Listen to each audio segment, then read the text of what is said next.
Bonjour, mes amis. Before I picked up the bell, I was telling Susan that Pat's piano sounded so good, I expected people to be up and waltzing to that song. Kind of wish I was brave enough to have done that. Welcome, everyone, to the First Unitarian Congregation of Ottawa. Whether you are here in Worship Hall or watching from wherever you may be, please know that you are welcome this morning. I'm the Reverend this congregation's lead minister, and I'm thrilled to be with all of you as we gather on the first Sunday of February. Isn't it great that it's warmer now? This morning, I am joined by our worship associate, Susan, and we thank Mariella, Pat, and our winter choir who will offer us the gift of music this morning while Kirk is away in Rome. I've asked for a postcard. We will see.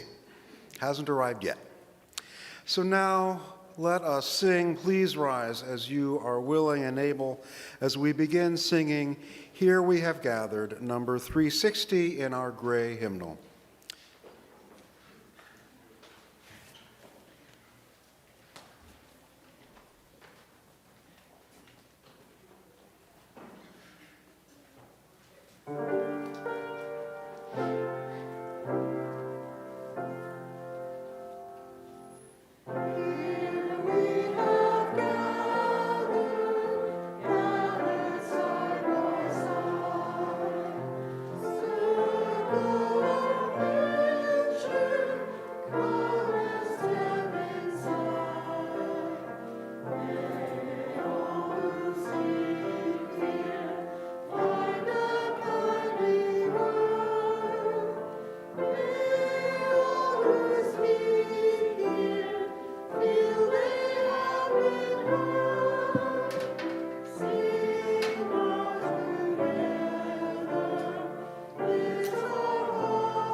Good morning, everyone.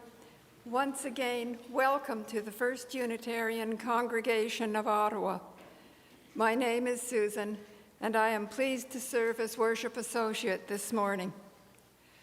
Whether you are taking part in this worship celebration from your home or wherever else you may be, whenever you may log on, you are welcome here. We acknowledge that our FirstU campus is located on traditional, unsurrendered, and unceded Anishinaabe territory, and that the work of reconciliation is a responsibility of our congregation and of all Canadians. Our goal is to educate ourselves and all those who are willing to understand, to be of service to those who are at risk, and to advocate for justice. Do take care and take advantage of online opportunities at FirstU to stay in touch during this protracted pandemic. If you are new to FirstU and would like to learn more about us, please contact us through our email at welcome@firstunitarianottawa.ca. And if you are with us right here in Worship Hall this morning, and you would like more information about FirstU, it is available from Jane at the welcome table at the back of the pews. And now here is Mariella from our board to highlight today's announcements. You aren't Mariella. Now here is Brent with today's announcements. Thank you. Good morning. Mariella is busy with the music this morning, so she shouldn't have all the fun. For board announcements, please join us this Wednesday evening at 7 p.m. for an exciting in-person town hall. We haven't had one of those in a while. In-person town hall on the master concept plan for our affordable housing project. A delegation from Ontario Aboriginal Housing Services, OAHS, will be visiting us, which is exciting news as well, and you will have a chance to meet them in person. And more exciting news. A second town hall by Zoom is held next Monday evening of next week. You can find the details and view the master concept plan on the affordable housing page of our website. The COVID task force has decided to relax various restrictions at FirstU. More exciting news. We still think large meetings, like Sunday services, should be mask mandatory, but smaller groups and very small choirs can be masking optional if everyone is comfortable with that. We also hope to reopen our coffee hour after Sunday service sometime soon. And sadly, as mentioned in the EUU, Nao Yaxley is no longer our Director of Religious Exploration. We wish her well in her future endeavors. Our religious exploration program continues as scheduled with minimal impact. One change to take note of, the coming of age orientation and family potluck has changed from tonight to next Sunday, February 12th at 6 o'clock. And now here's Donna with our weekly Environmental Action Group announcement.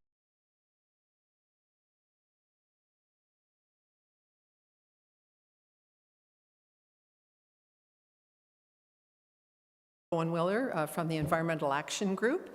I'm here again today to encourage you to go to the EUU and click over to the Climate Action page. There's some really fun events coming up. What are climate cafes? Do you want to participate? Do you want to learn about worm composting for your kitchen? This is perfect for people in apartments or those without a garden in which to compost. And in the winter, it's good too. And speaking of apartments and other multi-unit residents, please participate in our Enviro Action, comment on our draft or Mike's draft on the Climate Action page. And we continue to encourage you to tell our government to cap fossil fuels. Or if the province is more your thing, there's lots more updates on Bill 23 and the new Alliance for a Livable Ontario. If you may not have time to do all of this, but maybe choose one. Thanks a lot.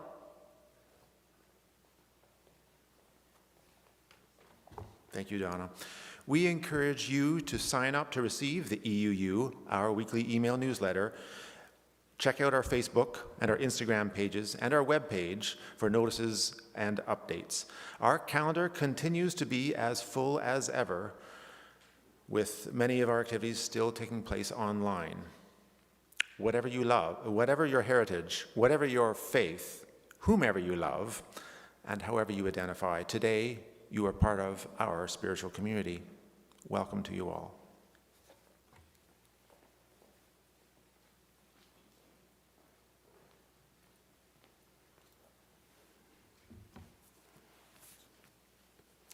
Brent, Donna, Susan, Mariella, Pat, thank you. There is no table for our young ones this morning with our Our Whole Lives Comprehensive Human Sexuality class for kindergarten through first graders happening downstairs. They're busy learning right now. Always welcome here, though.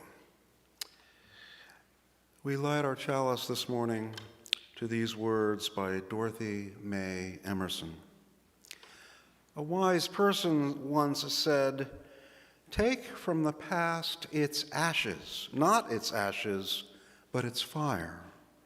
Today we kindle this flame knowing that our presence forms a bridge between the past and the future. May the flame we light in our hearts today draw strength from the best of our religious heritage. May it empower us to act boldly for justice in the present world, and may it shine brightly in our lives as a beacon for future generations.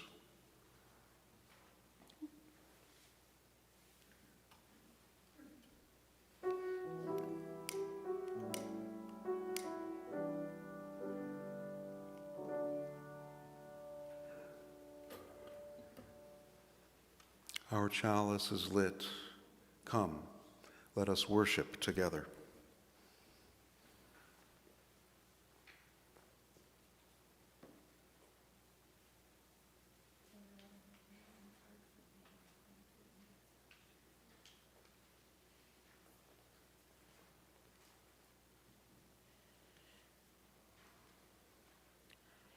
Our centering words today are by Libby D. Stoddard. We gather together, familiar words to many of us.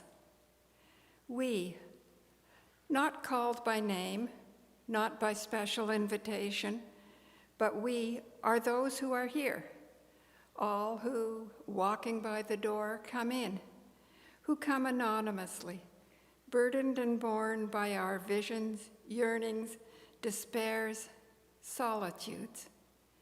Gather, not called here by law, nor by outer compulsion, but by inward necessity do we come, alone or with others, casual yet intent, drawing in, drawing toward, drawing near.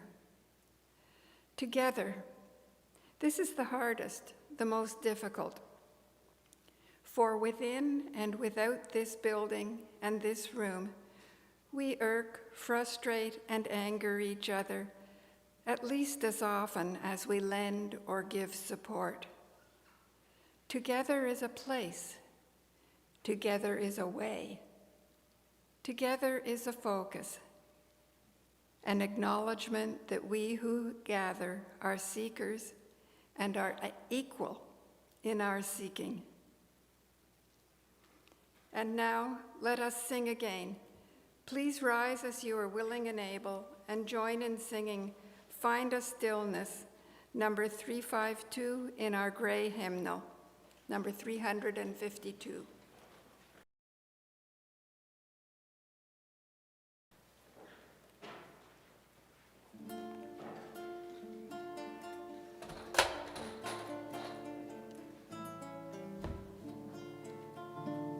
Find a stillness, hold a stillness, let the stillness carry me.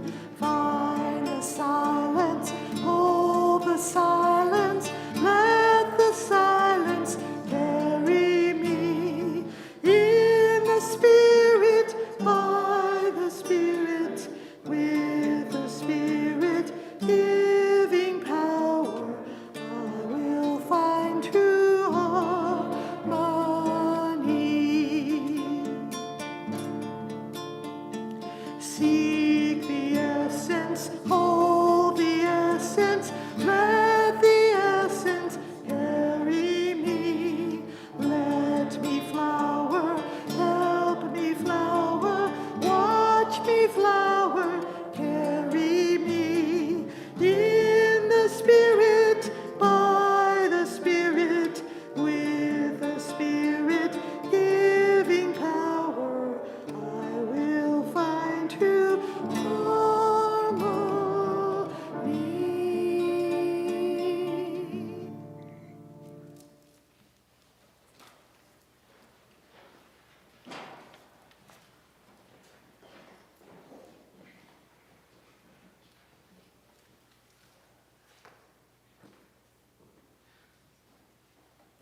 time in our service each week, we take the time to pause and reflect on the joys and challenges and sorrows in our lives and in those of our community. We do so by dropping gently a stone into water. The ripples expand through the bowl, and we imagine them expanding if there was no bowl, but just water, out through the pews, out our doors, and into the world at large. We start off with a clear and unalloyed joy this morning. Bill and Agnes are celebrating their 65th wedding anniversary. In the book of Ecclesiastes, the author writes about strong weddings being like a threefold cord. A cord for one partner, a cord for the other, and a cord for the marriage relationship itself. 3 stones for Bill and Agnes.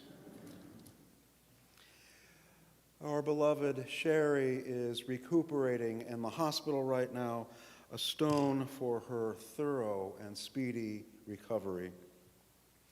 Caring cards both for Bill and Agnes as well as for Nao Yaxley are available for you to sign at the caring table at the back of the hall on your way out of this space.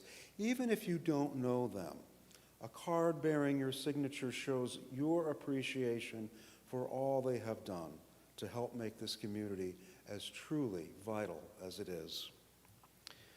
And now, a final stone for all the joys and sorrows that remain in the secret sanctuary of our hearts.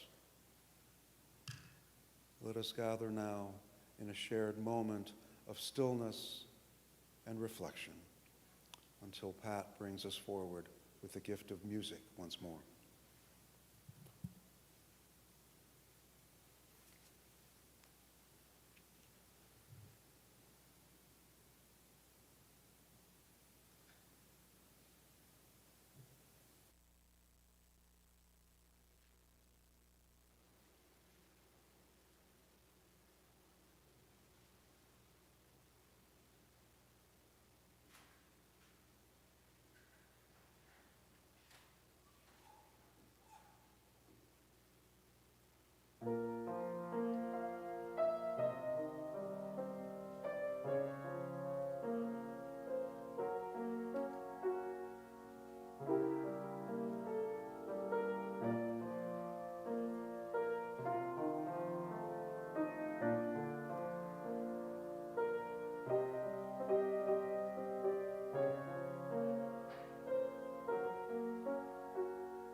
This morning's reading is from The Way of Transition by William Bridges.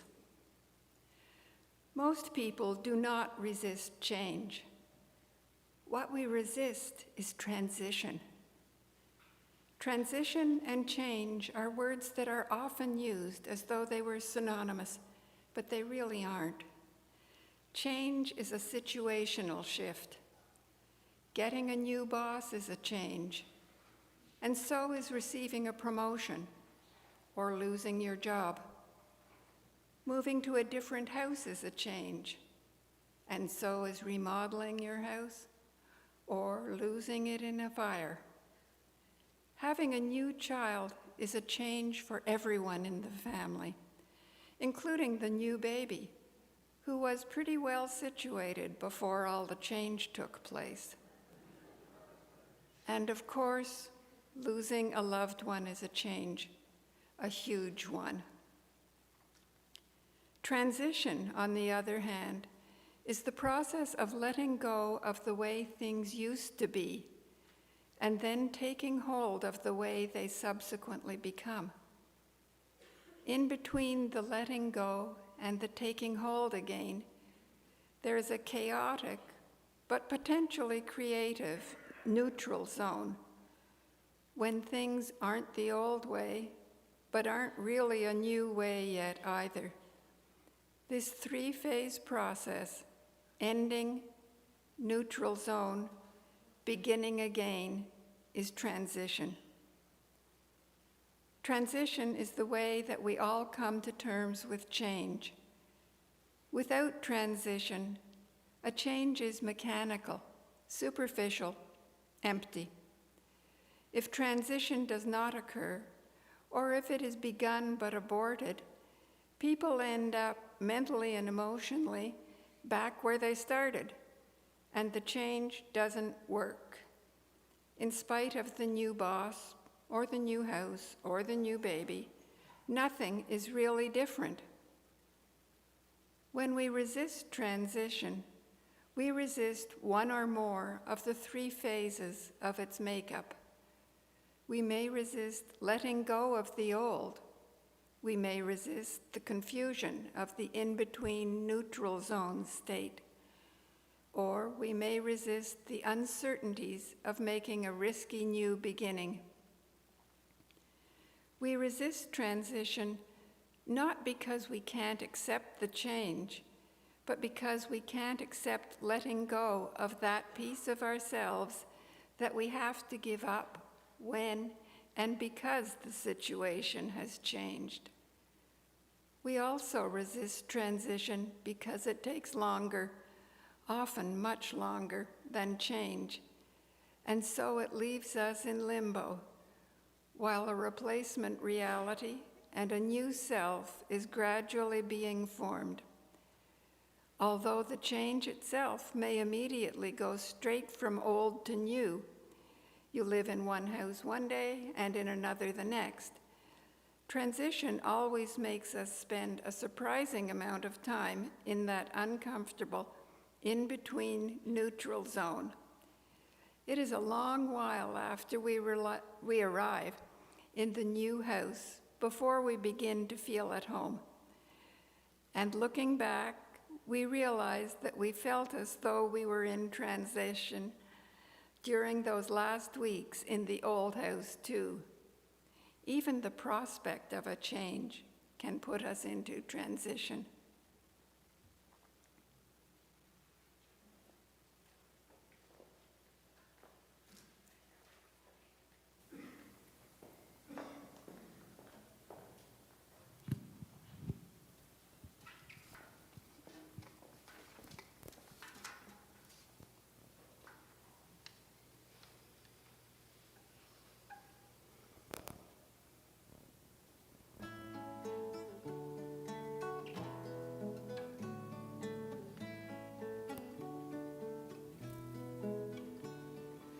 Bows and flows of angel hair, ice cream castles in the air, and feathered canyons everywhere.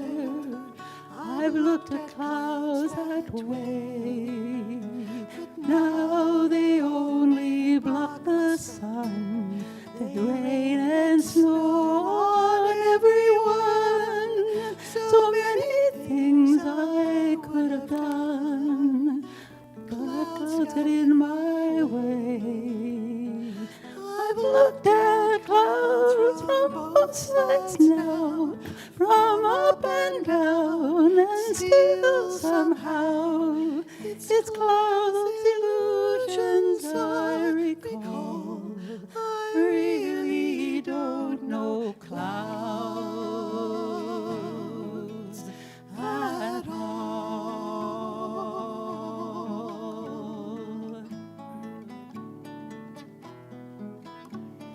Moons and Junes and Ferris wheels, the dizzy dancing way you feel when every fairy tale comes real. I've looked at love that way, but now it's just another show. You leave them laughing when you go, and if you care, don't let them know. Don't give yourself away.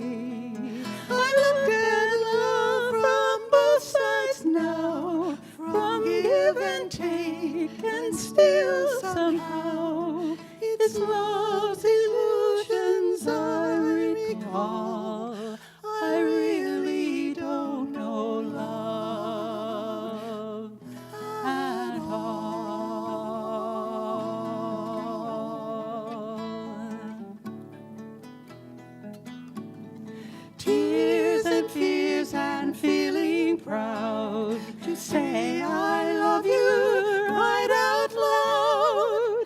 Dreams and schemes and circus crowds, I looked at life that way. But now friends are acting strange. They shake their heads, they say I've changed. But something's wrong and something's gained in living every day. I've looked at life from both sides now, from up and blues, and still somehow it's life's illusions I recall. I really don't know life at all.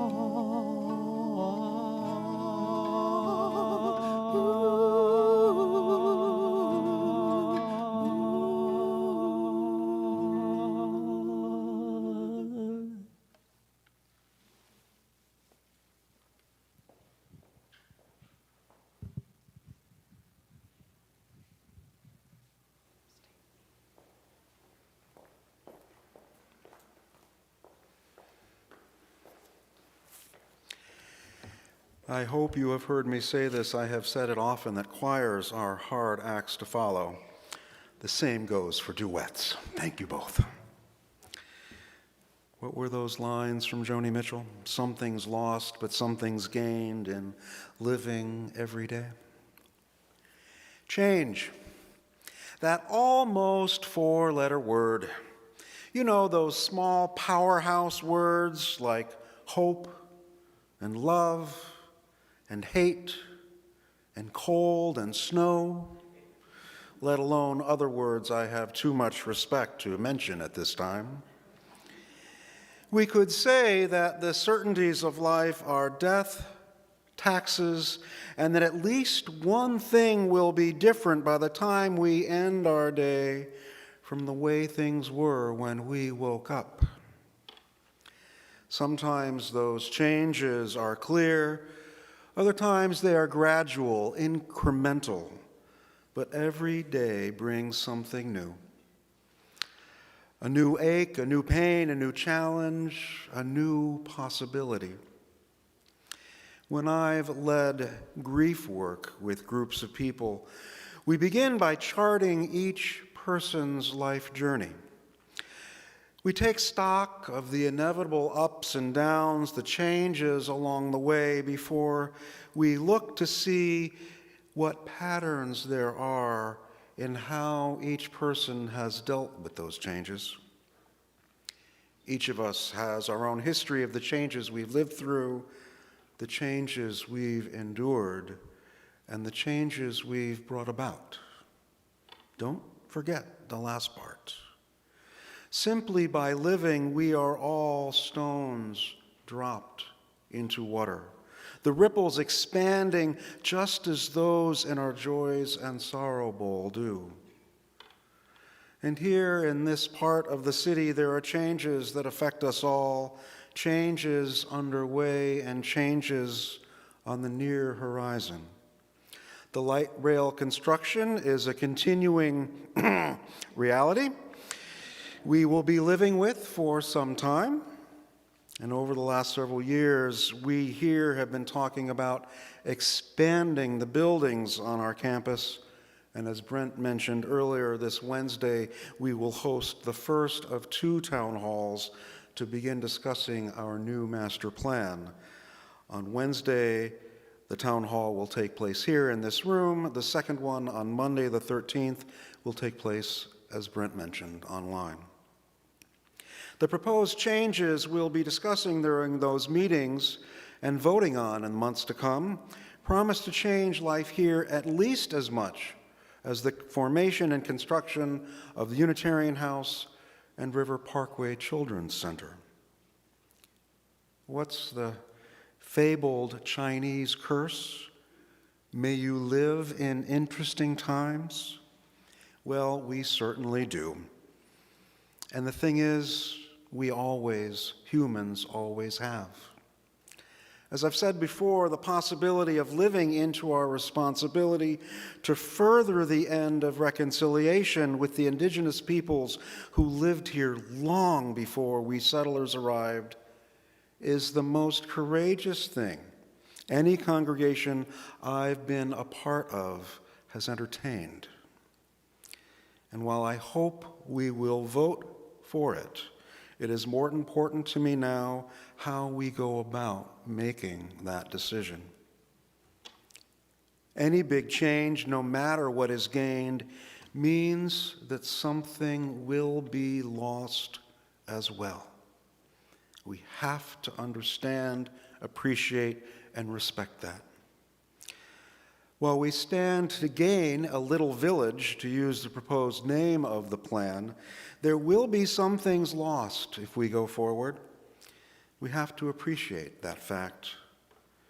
The memorial and meditation gardens will remain, but more people will be here to enjoy them. We'll be sharing our little corner of the city with more folks. The other day, just this last week, I drove into work and found myself behind a woman walking slowly in the middle of the roadway. I could have backed up and gone around the long way, but I just kept what I hoped she understood as a respectful distance behind her.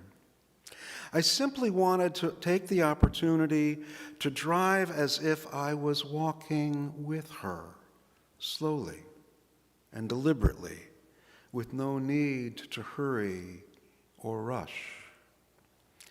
At least for me there in the warmth of my car, it was a lovely little moment. And I hope, I pray that she didn't feel rushed or crowded by me. May have been some of you, I don't know. May not have been. She may not have even known I was there, I don't know. And it is understandable that such moments may not happen as frequently when more people are calling Cleary Avenue home. But back to some thoughts on change and then to the word that featured in the reading Susan shared with us earlier, transition. How do you spell change? Some may call it L-I-F-E, the nature of life. Others spell change L-O-S-S, an insight my colleague Beckett Coppola turned me on to. You may remember Beckett from being a virtual part of our installation ceremony this last autumn. Moving on, others may require more than 4 letters to spell change. For many, change is spelled N-E-C-E-S-S-A-R-Y, necessary. So change can be seen as life itself, something that always involves loss, and something that is needed. I imagine you can come up with other ways to spell change as well. The truth is that change is spelled in many ways. Some people may be more likely to spell change one way or the other, and I hazard to guess all of it have spelled it differently at different times in our lives. I remember once when I was a VISTA volunteer, now called AmeriCorps, for a reading site of the Minnesota Literacy Center in St. Paul. My supervisor called me into her office one day to let me know that there would be some changes in what they needed me to do. It may have seemed brash, but I simply had no reserves that day, and so I replied without thinking, "My girlfriend broke up with me last night. I just can't handle any changes today. Can we talk about this tomorrow?" To her credit and my relief, my boss agreed. And miraculously, the next day, I was able to hear her out. The changes weren't that bad, and all went along just fine. Seldom in my life has change been so straightforward, so simple. When change is not so simple, it usually means, to hearken back from the reading from William Bridges, that there is a time of transition at work. In the reading Susan shared with us earlier, when Bridges says, "And of course, losing a loved one is a change, a huge one," he's talking about the death of his wife, Mondi. She died of cancer when he was in his early 60s. Bridges, an admittedly ironic name for someone writing about transitions, never claimed to be a poet. The phrase he uses for that in-between time, the neutral zone, does not capture anyone's attention. But still, he's talking about something real. We let go, then discover we're without the clarity that had previously defined our experience. And then, often slowly, via twists, turns, and false starts, a new reality emerges. Susan, can I share what you shared with me about that reading? She said, when I moved to Toronto from Ottawa from Montreal, after a while she went back to Montreal and realized that even though Ottawa didn't feel like home, Montreal didn't feel like home anymore either. There was an in-between time. If you've moved, I think you know what that experience feels like. And if you've undergone any transition, I'm seeing a few nodding heads, you know what that transition time feels like as well.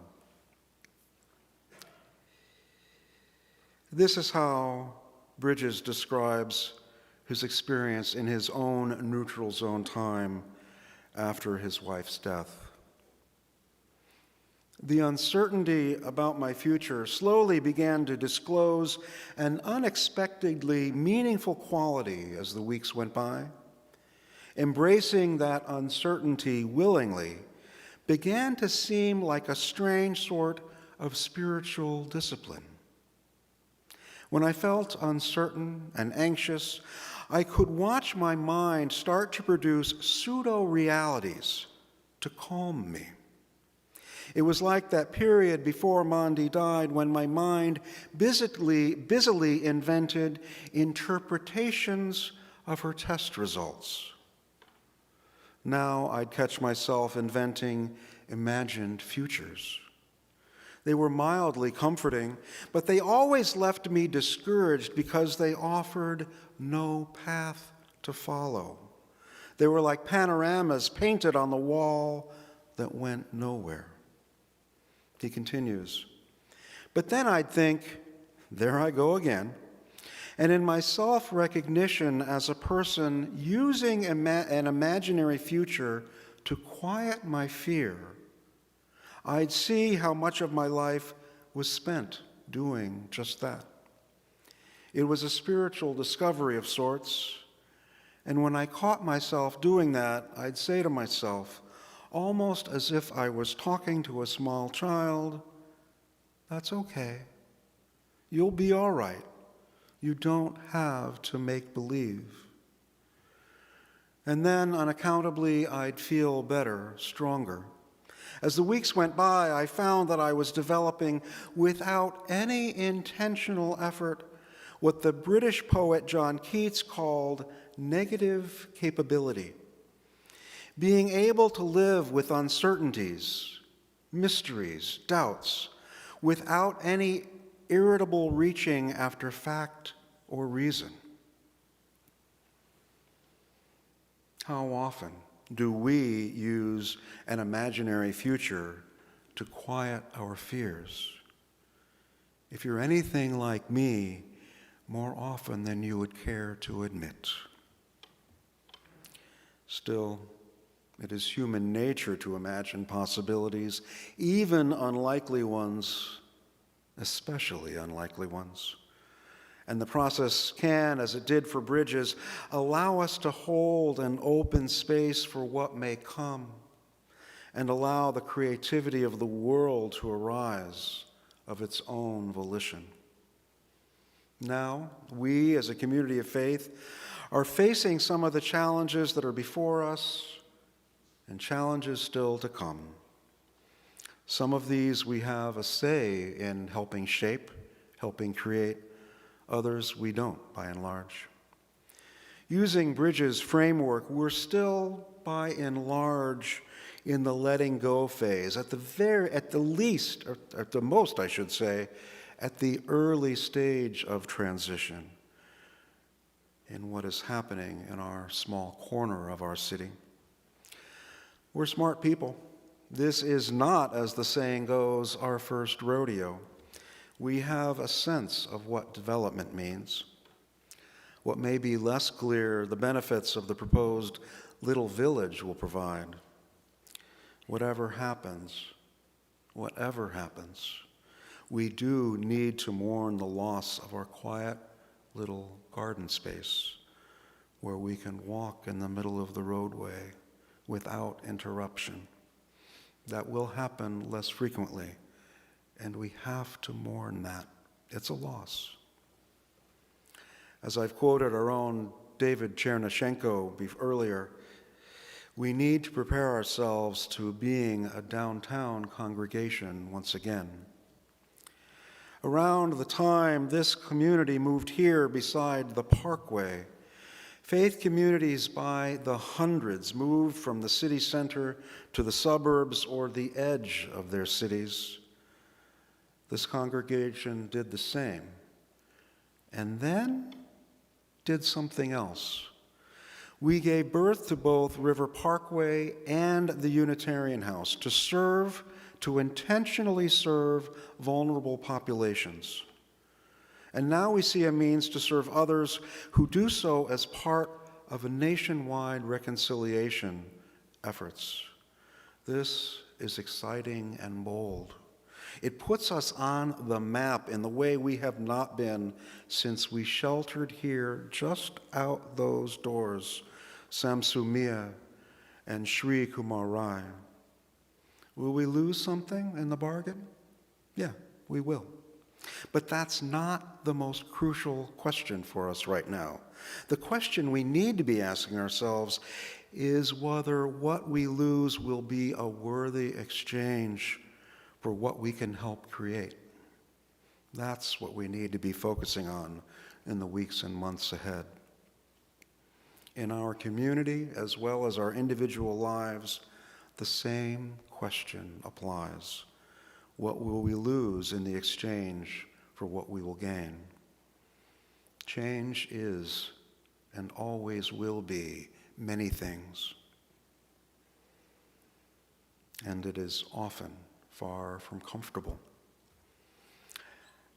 And it is still, change is always necessary to bring new things to life. Change can be spelled L-O-S-S. It can also be spelled L-I-F-E. The question for each of us throughout the fullness of our lives is whether we are willing to embark in the work to bring it from one to the other, from loss to life.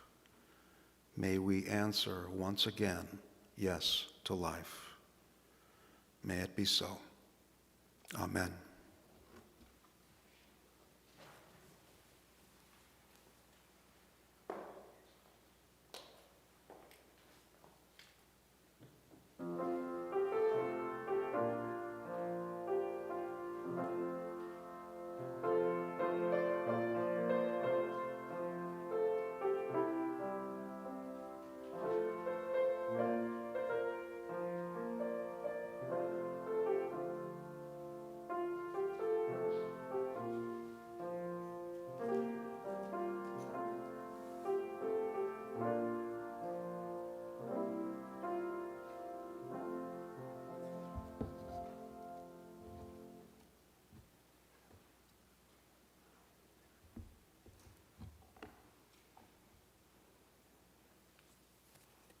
This congregation has a long history of care, vitality, and bringing people together to move the arc of justice forward. We have been able to live into our hopes and dreams because of the generosity of those within and beyond this community. Whether you are here in Worship Hall or anywhere else, you are part of this community. Do you want to start making the collection? Thank you. To make a gift in support of the work of the congregation, you don't need to use the baskets that are now making their way among our pews. Wherever you are invited to go to our website or contact our finance manager to find out how to make a donation or keep up with your pledge. Our gifts are freely given and gratefully received. We dedicate these gifts to the work of our community of faith, serving human wholeness, caring for the planet, upholding religious freedom, welcoming the stranger, loving one another. And now, please rise as you are willing and able to join in singing "Wonders Still the World Shall Witness," number 139 in our gray hymnal, number 139.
Please be seated. Before we begin to close this time of worship and reflection, a reminder that our online fellowship hour will begin at 11:30. For those who would like to access our fellowship hour from here, you can do so in the lounge out those doors and around to your right. There you'll be able to connect with all those joining the discussion here and those from home and we extinguish our chalice now to these words from my colleague Barbara Peskin. We can extinguish this flame now because we know that in each of us glows the truth and the love to help all of us light the way together. May we carry the flame forward. Blessed are we, and blessed may we be. Go in peace. Go making peace.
As we prepare now to leave this space, may our hearts remain open and our minds feel clear. We are people of both reason and heart, of both memory and hope. May we also remain a people of love, providing a place in this world for the Spirit, a place called, with no better name, home. As now we return to the challenge of helping the world come alive in love, let us go forward in peace, my friends. Let us go forward making peace. Amen.